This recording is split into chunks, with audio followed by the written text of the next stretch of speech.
और दिल्ली पुलिस के crime branch ने कुख्यात हाशिम बाबा गैंग और राशिद केबलवाला गैंग से जुड़े 6 शार्प शूटर्स को गिरफ्तार कर लिया है। इनके पास से भारी मात्रा में अवैध हथियार भी बरामद हो चुके हैं और तिहाड़ जेल में बंद हाशिम बाबा और विदेश में बैठे वांटेड गैंगस्टर राशिद केबलवाला के इशारों पर इन शूटर्स को सिग्नल ऐप के जरिए निर्देश दिए जा रहे थे और टारगेट पर हमले की साजिश भी रची जा रही थी। कैसे दिल्ली पुलिस ने इस नेटवर्क का भंडाफोड़ किया है, आपको इस रिपोर्ट में दिखाते हैं।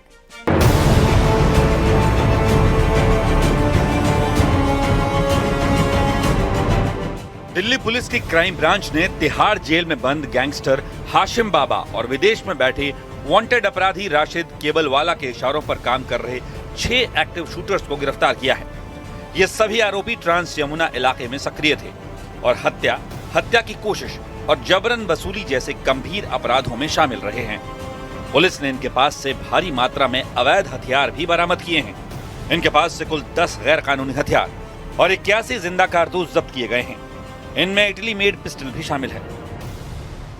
इसमें ये सारे के सारे जो लड़के हैं ये हाशिम बाबा और राशिद केबलवाला के लगातार संपर्क में हैं और अभी भी एक क्राइम को अंजाम देने के लिए ये लोग यहाँ पर गैदर हुए थे। ये जो इन्फॉर्मेशन मिली थी इस बार कम लाउंज की, इसके बारे में स्थानीय पुलिस को निर्देश दिया गया है कि इस पर कार्रवाई करे आगे के लिए और इस पर नज़र भी रखी जाएगी कि इस पर इस तरीके के एंटी सोशल एलिमेंट्स का, क्रिमिनल्स का जो जमावड़ा होता है उस पर कार्रवाई करी जाएगी। धन्यवाद। दरअसल 6 मई को क्राइम ब्रांच को इनपुट मिला था कि गैंग के सदस्य करोलबाग के एक क्लब में इकट्ठा हुए हैं। इसके बाद पुलिस ने प्लानिंग बनाकर सुबह करीब 4 बजे क्लब के बाहर निकलते ही 4 आरोपियों को दबोच लिया।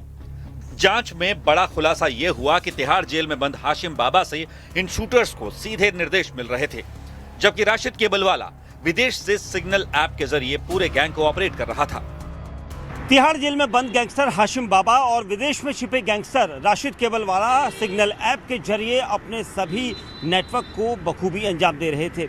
इन सब के पास से 10 अत्याधुनिक हथियार बरामद हुए हैं जिनका ये इस्तेमाल हाल में ही किसी बड़ी वारदात को अंजाम देने के लिए करना चाह रहे थे और इन्हें सिग्नल ऐप के जरिए राशिद केबलवाला ने कई अहम जानकारियां सौंपी थी और उसके बाद ये एक्टिव हुए थे। लेकिन क्राइम ब्रांच को पहले ही इनके एक होटल में भनक लग गई कि वहां पर छिपे हैं और उसके बाद छापेमारी की गई और इन सभी की गिरफ्तारी की गई।